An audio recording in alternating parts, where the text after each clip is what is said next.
गायत्री महामंत्र एक बार मेरे साथ दोहराओ। ओम भूर्भुवः स्वः तत्सवितुर्वरेण्यं भर्गो देवस्य धीमहि धियो यो नः प्रचोदयात्। मैंने आज माइक लगाया है, कोई भी लिख करके भेजिए, क्या आपको मेरी आवाज आ रही है?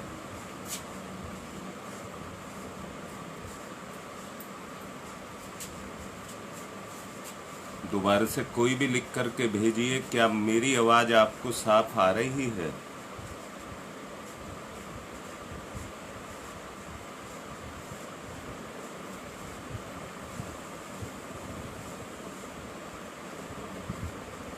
ठीक है। जब पूरी सृष्टि के अंदर झांक करके देखते हैं तो एक बात समझ आती है, इस दुनिया के अंदर हर जीव अपने अस्तित्व को बचाने में लगा हुआ है। हर जीव अपने अस्तित्व को बचाने में लगा हुआ है। तो क्या हम उनमें से नहीं हैं? हम भी उनमें से हैं। परंतु यहां मैं एक बात कहूंगा, दूसरे जितने भी जीव हैं उन्हें अपने शारीरिक अस्तित्व को बचाना पड़ता है। इसलिए वो शरीर से जितने हट्टे कट्टे होते हैं वो दूसरों को उतना ही दबा करके रखते हैं, और दबा करके रखने के कारण वो उनके ऊपर उतना ही राज करते हैं। परंतु हमारी सुरक्षा के लिए तो सरकार, समाज, परिवार और स्वयं हम सब मिलकर के एक साथ रक्षा करते हैं। कानून तो पशुओं के लिए भी बनाए गए हैं। कोई आदमी किसी जीव को सता नहीं सकता, ऐसे कानून बनाए गए हैं, परंतु वो लागू कहां हो पाते हैं। पर इंसान का जीवन एक ऐसा जीवन है कि इसको लागू कराने की जरूरत नहीं होती है, केवल शिकायत करने की जरूरत होती है और इसको सुरक्षा मिलती है। सुरक्षा मिलती है। यहां मैं एक बात कह देना चाहूंगा, पर्व, तीज त्योहार, व्रत उपवास रखते तो पुरुष भी हैं और स्त्रियां तो रखती ही हैं।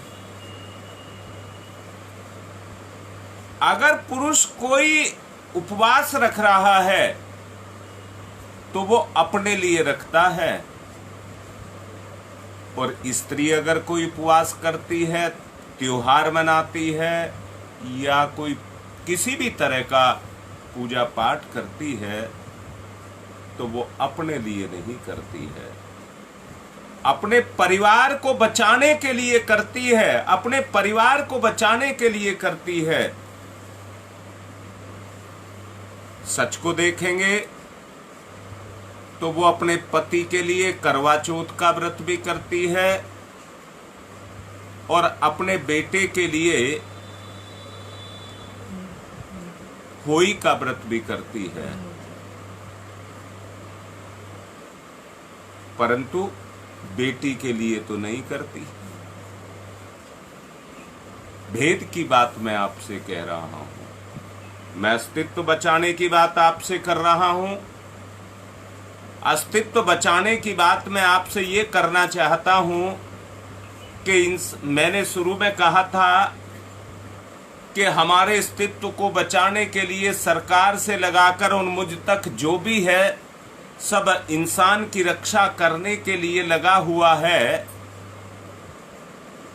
मुझको कोई हानि दे तो मैं उसका विरोध करता हूं,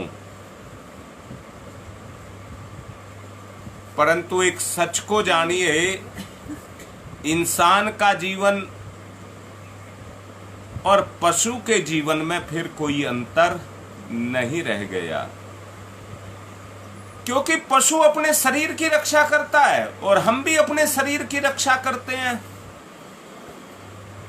परंतु एक बात कहूंगा, मैंने जैसा अभी कहा कि स्त्री अपने परिवार, अपने पति और अपने बेटे की रक्षा के लिए ये सब करती है, बहन भी भैया दूज मनाती है, रक्षाबंधन मनाती है।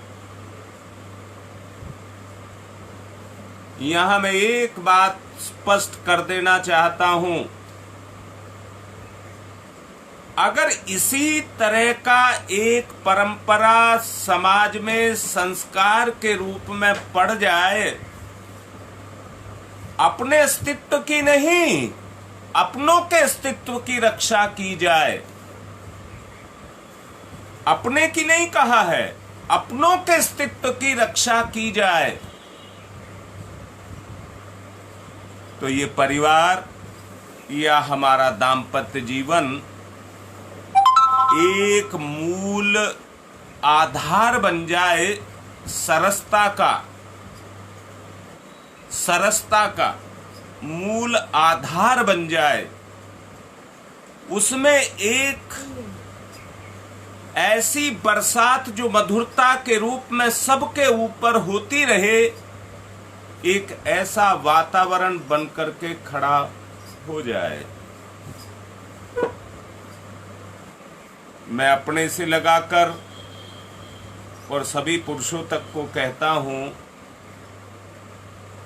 सभी पुरुषों को कह रहा हूं, सच को देखिए, हिंसा किस पुरुष ने नहीं बरती है। हिंसा की बात कह रहा हूं,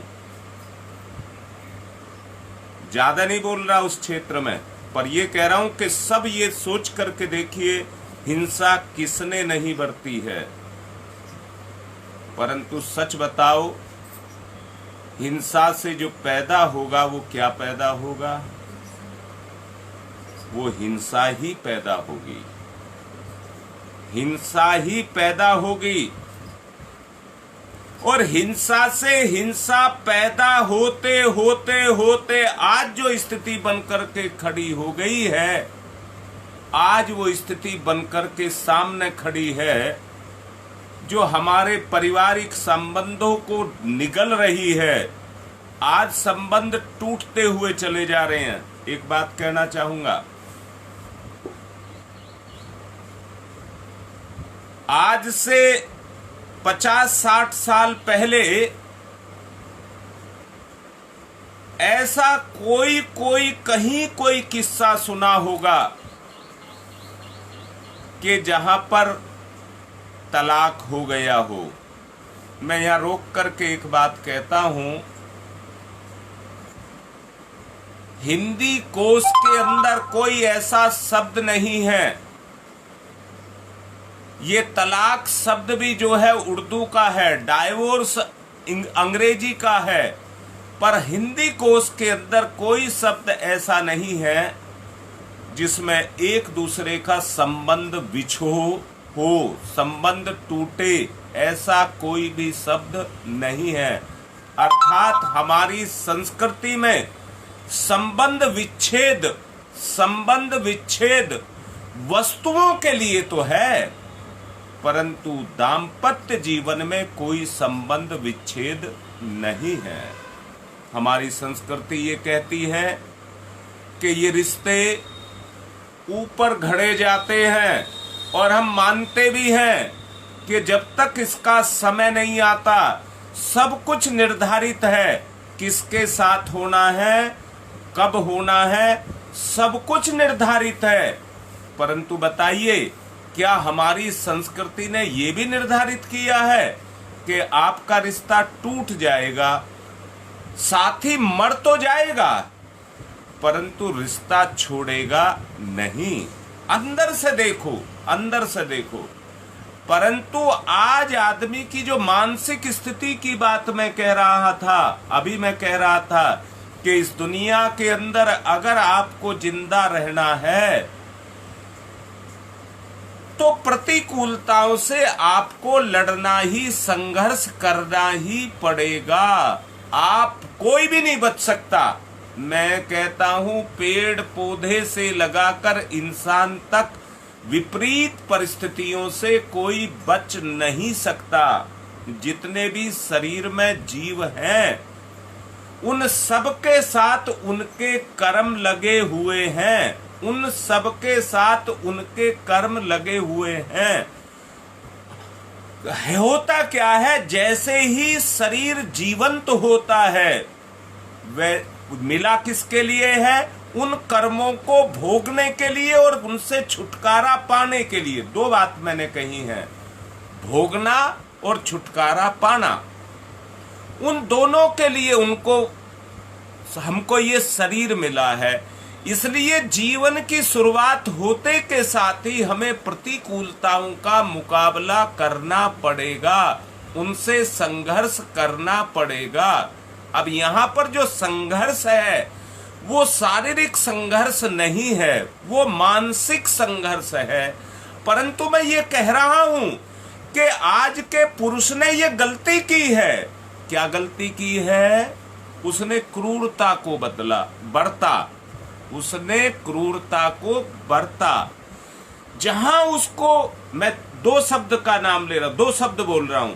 एक को कहते हैं लाड और दूसरे को कहते हैं प्यार। अब फिर दोबारा से सुनिए, लाड और प्यार में जरा सा अंतर है। लाड लिपट करके किया जाता है और प्यार दूर से किया जाता है। फिर दोबारा से सुन लेना, लाड जो करता है वो पुरुष करता है, नहीं स्त्री करती है। लाड जो करती है वो स्त्री करती है और प्यार जो करता है वो पुरुष करता है। दोबारा से कहता हूं, सूर्य और चंद्रमा इस धरती के दो प्राण देने वाले हैं। रात्रि में चंद्रमा की प्रधानता है और दिन में सूर्य की प्रधानता है। परंतु सच को देखिए, सूर्य और चंद्रमा के बीच में कितना अंतर है, कितना अंतर है। चंद्रमा चमकता है पर उसका अपना निजी कोई प्रकाश नहीं है। वो सूरज से लिपटा रहता है, सूरज से लेता है और धरती को बांटता है। ऐसे ही माता भी अपने पति से लेती है और अपने परिवार को देती है। मैं दोबारा से कहूंगा, जैसे ये सारा संसार है ऐसे ही अपना भी एक संसार है। एक स्त्री का अपना एक संसार होता है। पुरुष बहुत व्यापक होता है। अगर संकीर्णता का भाव ना आए, स्वार्थ का भाव ना आए, तो बहुत विराट हैं। दोनों के दोनों बहुत विराट हैं। रामकृष्ण परमहंस और श्री मां की बात मैं आपसे कर रहा था, पिछले दिनों भी मैंने आपसे की थी, जिन्होंने ये निर्धारण किया था कि हम अपने बच्चे पैदा नहीं करेंगे परंतु सारी दुनिया को अपना बच्चा ही मानेंगे। देखिए, कहने को बात बड़ी छोटी सी है परंतु सच को देखिए, अगर इस तरह का मान लिया गया तो जहां पति पत्नी का अपना संसार है, अपने परिवार ही उनका अपना संसार है, जहां सोच उनकी व्यापक हुई और उन्होंने सारे संसार को ही अपना परिवार मान लिया और परिवार मान करके अपने बच्चों की तरह से उनका लालन और पालन किया, लालन और पालन किया। उस लालन पालन के अंदर मैंने अभी कहा था, जीवन एक संघर्ष है, चुनौती है। जैसे ही शुरू होता है, दोबारा से कह रहा हूं, बीज अंकुर फोड़ करके जैसे ही धरती के गर्भ से बाहर निकलता है, वैसे ही हवा की, धूप की, ओले की, बरसात की चुनौतियों को उसको वर्ण करना पड़ता है, उनको वर्ण करना पड़ता है। अगर जिंदा रहना है तो संघर्ष करना ही पड़ता है। अब मैं फिर से कह रहा हूं, पुरुष का क्षेत्र बाह्य संसार है और स्त्री का क्षेत्र घर का संसार है। दोनों के अपने अपने संसार हैं। सोच करके देखिए। मैं ये तो नहीं कहता कि स्त्री कष्ट नहीं उठाती है, परंतु पुरुष को देखिए, अपनी इज्जत को गंवाता है, कितनी यातनाओं को सहता है। अंदर से समझना और भावना से तोल करके देखना। मैं भी बोलूंगा और तोल करके देखना। तोल करके ये देखना, मैंने कहा पुरुष कितनी यातनाओं को पूरा दिन सहता है, पर अपने काम को समापन करके जब शाम हो जाती है तो उसको वहीं रोकता है। समापन मत कहना, उसने जीवन की यात्रा को वहीं रोका और लौट करके घर की तरफ को चला। तो उसको अंदर से एक आशा होती है कि मैं घर जाऊंगा तो मुझको अपनापन मिलेगा, अपनापन मिलेगा। और जब वो घर लौट करके जाता है, सच को देखना। मैं यह बात को रोक करके एक बात और कहना चाहूंगा। पति पत्नी का दाम्पत्य जीवन था। पति कमाने के लिए परदेश गया हुआ था। घर पर दूसरे परिजन जितने भी घर के थे सब रहते थे, बच्चे भी थे, पर सास अपनी बहू को बहुत सताती थी, बहुत सताती थी। आवागमन के साधन यानी कि फोन के साधन उस समय नहीं थे। समय मिलने पर पति जब भी छुट्टी मिलती अपने काम को रोक करके अपने परिवार से मिलने के लिए आता। वो आया, पता लगा कि सास ने उसको बहुत सताया है, बहुत सताया है। पति ने अपनी पत्नी के पास जैसे ही बैठ करके दोनों आपस में चर्चा करने लगे, तो पति अपनी पत्नी से हाथ जोड़ करके कहता है, अगर तू मेरे से शादी नहीं करती तो तुझे आज ये यातना झेलनी नहीं पड़ती। आज ये यातना तुझको झेलनी नहीं पड़ती। मेरे कारण तुझको बहुत दुख उठाना पड़ा, परंतु मैं क्या करूं, मेरी मां है, मैं उसे कह भी नहीं सकता और कुछ कर भी नहीं सकता। तो पत्नी तुरंत पिघल गई और हाथ जोड़ करके कहती है, कोई बात नहीं, मैंने भोग लिया, मैंने भोग लिया। वो क्षमा मांगता है, वो तुरंत द्रवित हो जाती है और जो मानसिक बोझ उसके मन पर था वो तुरंत उतर करके खत्म हो जाता है। दोनों के बीच में सरसता जगती है। तो पत्नी भी पूछती है, इतने दिन कैसे रोटी खाई, कैसे कपड़े धोए, कैसे तुम्हारा स्वास्थ्य रहा, क्या क्या दुख तुमने उठाए, क्या क्या यातनाएं तुमने झेली, उसके बारे में पूछती है। ये नहीं पूछती है कि तुम कितना कमा करके लेकर के आए हो, ये नहीं पूछती है। तो पुरुष भी जो पूरे साल या जितने समय भी अपने परिवार से अलग रहा, जो चुनौतियां उसने झेली, पत्नी के उस सहज स्वभाव को पाकर के वो भी तुरंत पिघल गया और पिघल करके कहने लगा, ये तो मेरा नैतिक धर्म है कि तुम सब लोगों की आवश्यकताओं की पूर्ति मैं करूं। वो जो मैंने किया है वो मेरा फर्ज है।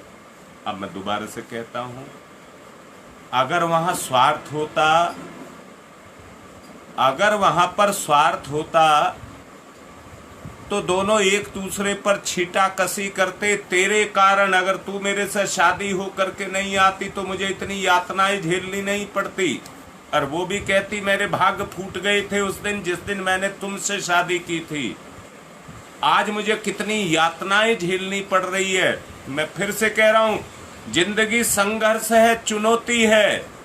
जिंदगी संघर्ष है और चुनौती है।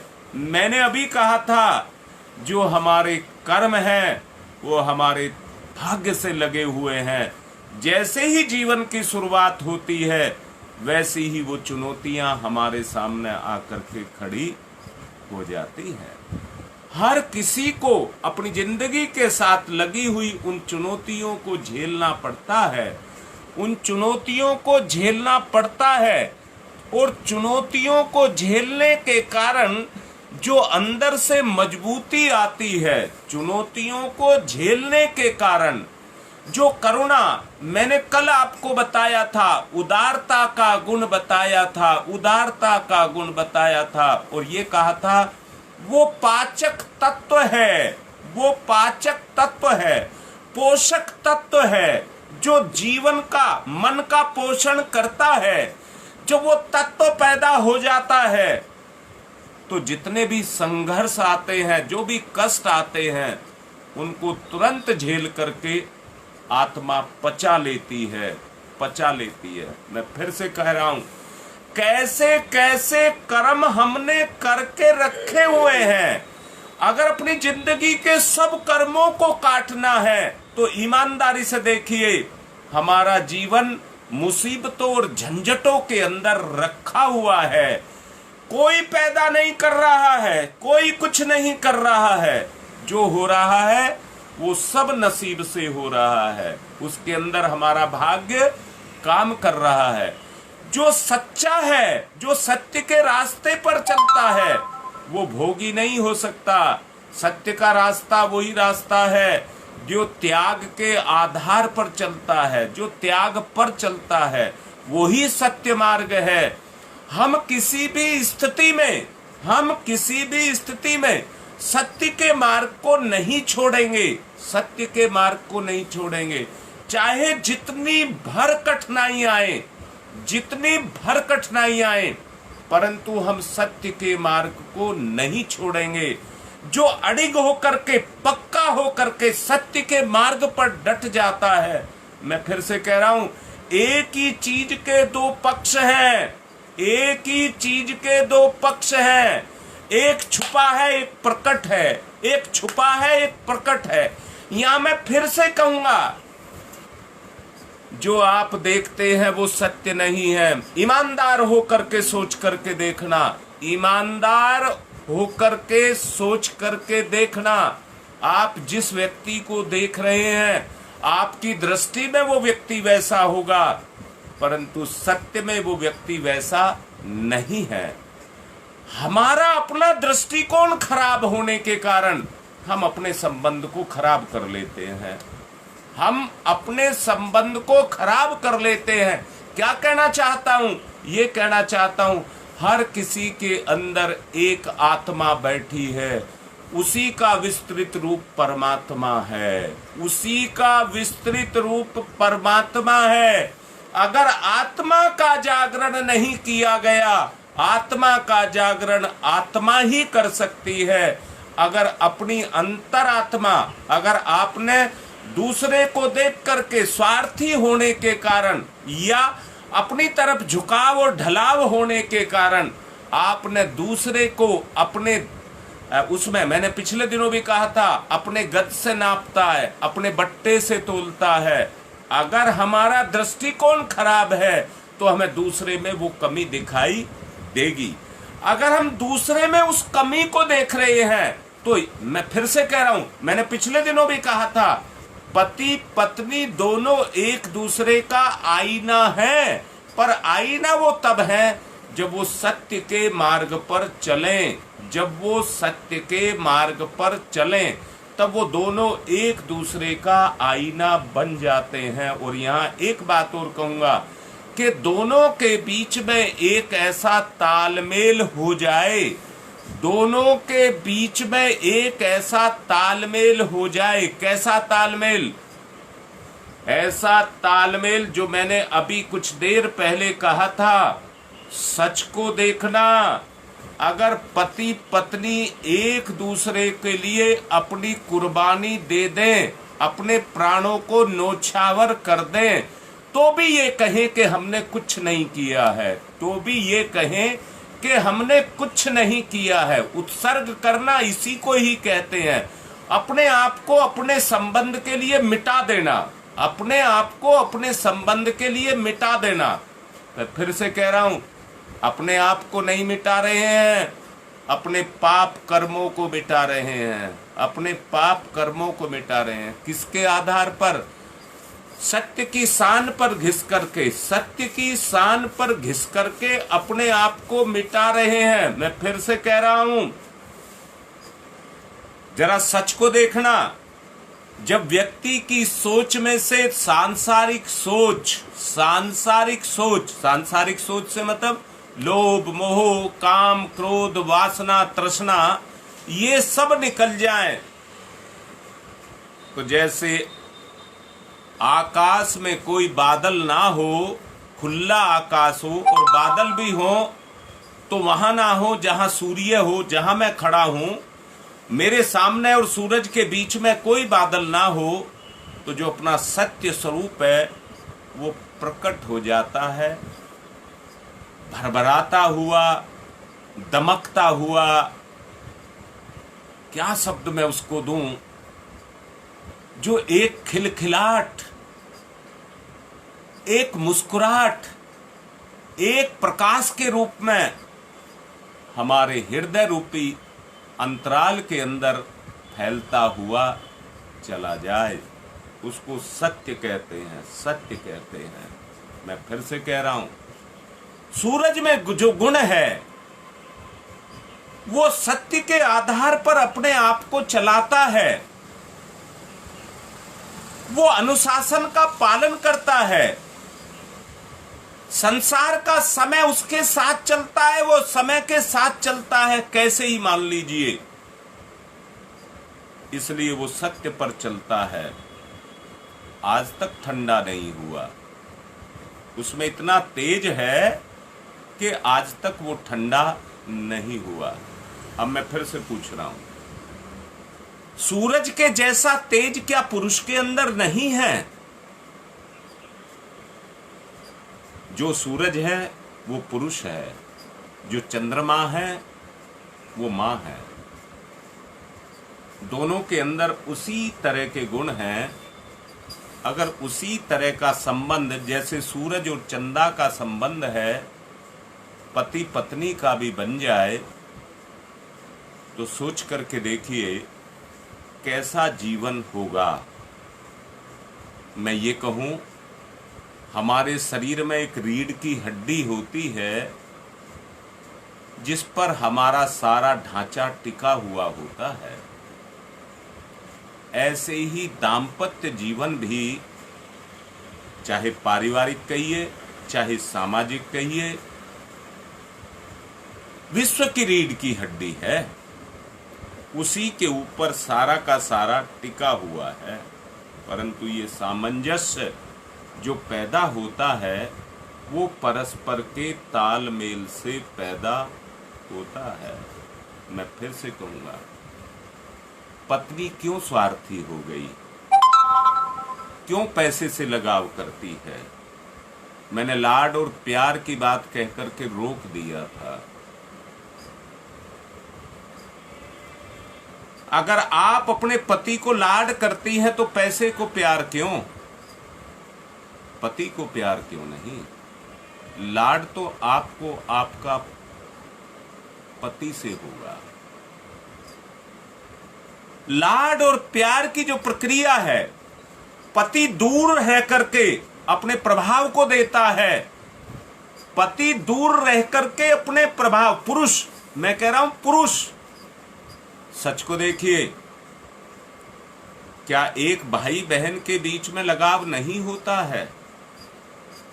जो बहन कर देगी वो कोई नहीं कर सकता, और जो भाई कर देगा वो कोई नहीं कर सकता। दुनिया में किसी को वो हक ही नहीं है। जो भाई को हक है वो भाई कर सकता है, जो बहन कर सकती है वो बहन कर सकती है। मैं पति पत्नी नहीं कह रहा हूं। जो बाप कर सकता है वो बाप ही कर सकता है, जो बेटा बेटी कर सकते हैं वो बेटा बेटी कर सकते हैं, और कोई नहीं कर सकता। अब मैं फिर से कह रहा हूं, इस अंतरात्मा के गुणों का जागरण कैसे होगा? कौन नहीं चाहिए? बेटा भी चाहिए, माँ भी चाहिए, पत्नी भी चाहिए, भाई भी चाहिए, बेटी भी चाहिए, सब चाहिए, सब चाहिए। परंतु मैं फिर से कह रहा हूं, रामकृष्ण परमहंस का उदाहरण मैंने अभी आपको दिया। उन्होंने अपने आप को बदला था। ज्यादातर आने वाले उनके पास बेटा बेटी बनकर के नहीं आते थे,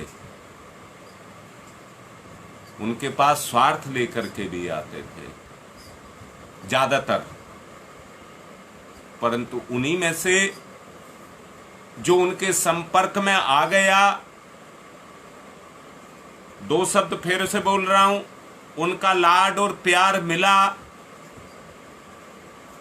स्वार्थ की भूख तो शरीर को होती है, इंद्रियों को होती है, परंतु अंतरात्मा की भूख, या कहिए अंतःकरण की भूख, लाड और प्रेम है। कौन नारी लाड नहीं चाहती? अब यहां मैं पति नहीं जोड़ रहा हूं, पिता जोड़ रहा हूं। अब यह मैं पति नहीं जोड़ रहा हूं, भाई जोड़ रहा हूं। अब यहां मैं पति नहीं जोड़ रहा हूं, बहन जोड़ रहा हूं। मैं यहां पति नहीं जोड़ रहा हूं या माता जोड़ रहा हूं। किसका नहीं चाहते? किसका नहीं चाहते?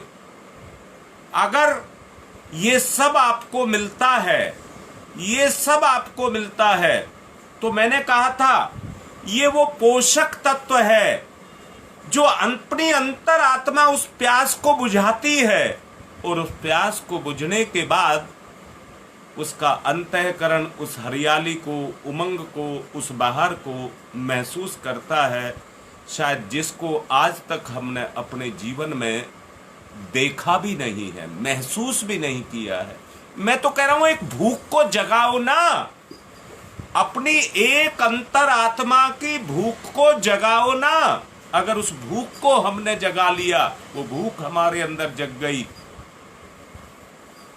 सच को देखो, हमारा वहीं से उद्धार होने लग जाएगा, वहीं से हमारा उद्धार होने लग जाएगा। मैं फिर से कह रहा हूं भाई, निर्णय लेना तो आपका धर्म है, परामर्श देना शायद इस समय पर मेरा धर्म है, परामर्श देना मेरा धर्म है। अब दोनों को मिलाकर के देखिए, परामर्श और निर्णय की बात मैंने आपसे की है।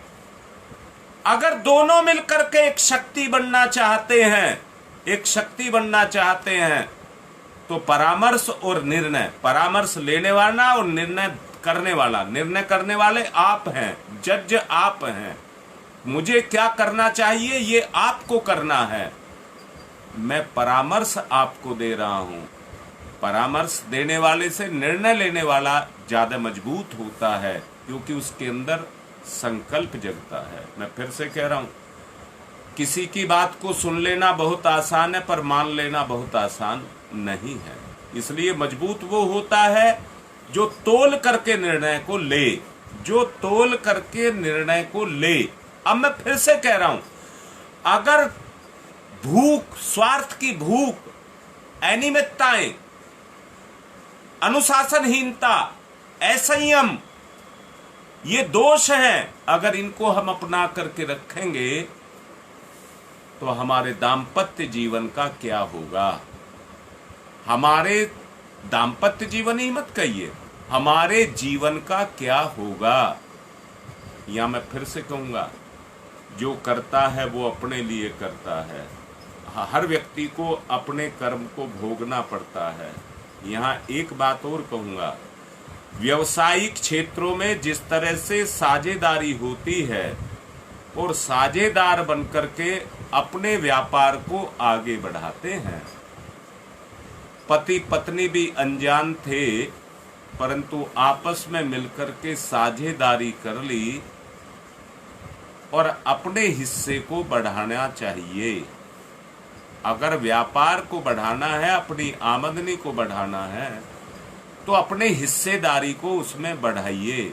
50% से शुरू होती है, परंतु आप उसे 40 भी कर सकते हैं और 60 भी कर सकते हैं। आपकी हिस्से, मैं आपके पति की बात नहीं कर रहा हूं। पत्नी ने अपनी मेहनत से अपनी हिस्सेदारी बढ़ा ली तो पति की घट जाएगी। दोनों के बीच में एक होड़, स्पर्धा पैदा हो जाए कि दोनों को 50% पर ही रहना है। दोनों के बीच में स्पर्धा लग गई कि मुझे आगे बढ़ना है, मुझे आगे बढ़ना है, तो याद रखना, यहां धन दौलत के रूप में नहीं, जीवन की दौलत के रूप में आप आगे बढ़ते हुए चले जाएंगे। जीवन की दौलत के रूप में आप आगे बढ़ते हुए चले जाएंगे। अगर आपको जीवन के क्षेत्र में दौलत कौन सी आपके काम आएगी, आप जानते भी होंगे, सभी कहते भी हैं ये धन माया, यानी कि माया तो यहीं पड़ी रह जाएगी। अगर वास्तव में साथ जाएगा तो जो आत्मिक दौलत है वही आदमी के साथ जाएगी। परंतु सच को देखिए, माया की दौलत को पाने के लिए तो हर कोई मारा मारा फिर रहा है, अपने पुण्यों को भी खत्म कर रहा है, उनकी होली जला रहा है, पाप कर रहा है। परंतु पुण्य की दौलत को पाने के लिए कोई शायद बिरला ही ललायत देता है, दिखाई देता है। मैं निवेदन पूर्वक कह रहा हूं, अगर इस दौलत को पाना और बढ़ाना है तो इस साझेदारी को आगे बढ़ाना है। और किससे बढ़ेगी? सहयोग से बढ़ेगी, तालमेल से बढ़ेगी। इसलिए हमें उसके लाभ को महसूस करते हुए सहयोग के आधार पर कामकाज को सुचारू रूप से चलाना चाहिए। दाम्पत्य जीवन में आपसी संबंधों को मधुर सौहार्दपूर्ण रखने की जो आवश्यकता है वो अन्य कारणों से नहीं, बल्कि उनकी तुलना तो किसी व्यवसाय से की जा सकती है। उस व्यवसाय की तरह से आपको इकट्ठा होकर के, अपने स्वार्थों को छोड़ करके हमको इकट्ठा होकर के एक आधार पर, आत्मा के आधार पर आगे बढ़ने की योजना को बनाना चाहिए। अगर आधार हमारा आत्मा हो गया और परिवार में उस तरह का वातावरण बन गया, परिस्थितियां उस तरह की बनती चली गई, तो एक व्यक्ति दूसरे को उठाता चला जाएगा। एक व्यक्ति अपने क्षेत्र में तो आगे बढ़ेगा ही बढ़ेगा, परंतु दूसरे को उकसा करके उसको भी अपने क्षेत्र में आगे बढ़ाएगा। मेरा निवेदन है, मैं निवेदन पूर्वक इस बात को कह रहा हूं, और आज का समय भी पूरा हो रहा है, इसलिए आप लोगों को कह रहा हूं कि अगर जीवन को सरस मधुर बनाना है, इसको स्वर्गोपम बनाना है, तो जो सलाह मैंने कहा है, जो सलाह मैंने दी है, उस पर विचार करना, उस पर विचार करना। अगर उसमें कोई अनियमितता, मैंने कल भी कहा था, नहीं आपका पति कहना मानता तो क्या कर लोगे, मरोगे क्या उसके लिए? अपने आप को खत्म ना किया जाए, अपने आप को खत्म ना किया जाए, अपने आप से आगे बढ़ा जाए। अपनी बात को कह करके मैं पूर्ण करने जा रहा हूं। आप लोगों से जो मैंने निवेदन किया था, जिनका बारे में मैंने कहा था बीमार हैं, एक को कोरोना है, उसको बहुत आराम है, उसको बहुत आराम है, तो अभी उसके लिए और प्रार्थना करें। और जो भी अनियमितताएं अभी परिवार में आती जा रही हैं, सब कहीं भूल मत जाना 5 से 5:15 को। मैं फिर से कह रहा हूं, अगले दिनों बहुत और भी मुझे दिखाई दे रही हैं, और मुझे घोषणा नहीं करनी चाहिए क्योंकि मैं उस स्तर का तो आदमी नहीं अपने आप को मानता, पर एक बात जरूर कह रहा हूं कि अगली बीमारियां मुझे लग रही हैं जो मानसिक स्तर की आएंगी। आदमी लड़ने मरने को, अब की बार मैंने उसमें भी जो गुरु पूर्णिमा का जो पर्व था उसमें भी इस बात का संकल्प दिलाया है। और मैंने कहा है बहुत कुछ जप वप करने से जितना करना था बहुत कुछ रगड़ा गया है, परंतु इसका मतलब ये भी मत समझ लेना उसको छोड़ दें। जप बराबर करते रहें, परंतु अपने मानसिक विकारों को देखें, उन्हें रगड़ करके जप से दूर करें, जप से दूर करें। निवेदन करूंगा कि अब की बार इस तरह का वो जो संकल्प दिया है उसको पूर्ण करने में सहयोग करें। आज की बात को पूर्ण करता हूँ। ओम शांति ही शांति ही शांति।